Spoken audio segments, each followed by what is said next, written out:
What blades fit your DeWalt Oscillating Multi-Tool?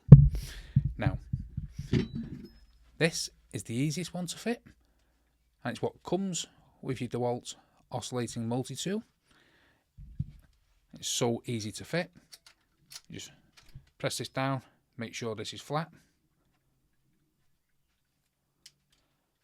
like that, and it's ready to use. However, you can also use the Starlock system, and I'll overlay a video here of me fitting a Starlock system to your DeWalt Oscillating Multi-Tool.